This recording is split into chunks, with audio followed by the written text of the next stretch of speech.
दादा घरचे जिमला जाऊन देत नाही, बोलतात की हाईट ब्लॉक होईल किंवा डाएट म्हटलं की सपोर्ट करत नाही.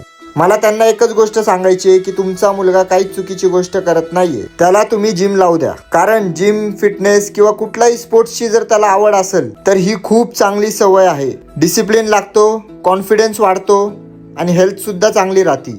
फालतू गोष्टींपेक्षा तर खूपच चांगली गोष्ट आहे. आणि जिममुळे हाईट ब्लॉक होते असं तुम्हाला वाटतंय तर मी सांगतो असं काहीच नाहीये. बरोबर टेक्निक, वेट आणि प्रॉपर गायडन्स सोबत स्ट्रेंथ ट्रेनिंग केली तर हाईट वगैरे काय ब्लॉक होत नाही. हाईटीचा सगळ्यात मोठा खेळ असतो जेनेटिक्सवर, न्यूट्रिशनवर आणि तुम्ही ओव्हरऑल हेल्थ तुमची कशी आहे त्याच्यावरती. बाहेरच्या देशात लहान लहान मुलं मुली स्ट्रेंथ ट्रेनिंग करतात, त्यांची तर हाईट ब्लॉक नाही होत. उलट ट्रेनिंग केल्यामुळं, हेल्दी खाल्ल्यामुळं आपली हेल्थ चांगली राहते. आणि लाईफ मध्ये तुम्ही जेवढ्या लवकर तुमची फिटनेस जर्नी सुरू करणार तेवढी चांगली बॉडी, स्ट्रेंथ आणि स्किल्स डेव्हलप करायला जास्त वेळ मिळतो. कारण बॉडी फिटनेस काय एका दिवसात होत नाही, त्याला वेळच लागतो. अभ्यास, कॉलेज आणि करिअरला तर लक्ष द्यायचंच आहे, पण फक्त दिवसातले 1 तास त्याला जिमला जाऊ द्या. थोडं डाएट कडे लक्ष देऊ द्या. हेल्दी खाईल, हेल्दी राहील आणि काही महिन्यातच तुम्हाला त्याच्यामध्ये खूप पॉझिटिव्ह चेंजेस दिसायला सुरुवात नक्कीच होईल. आणि तुम्हाला पण फिटनेस रिलेटेड असेच रिअल टिप्स पाहिजे असतील तर मला फॉलो करायला विसरू नका.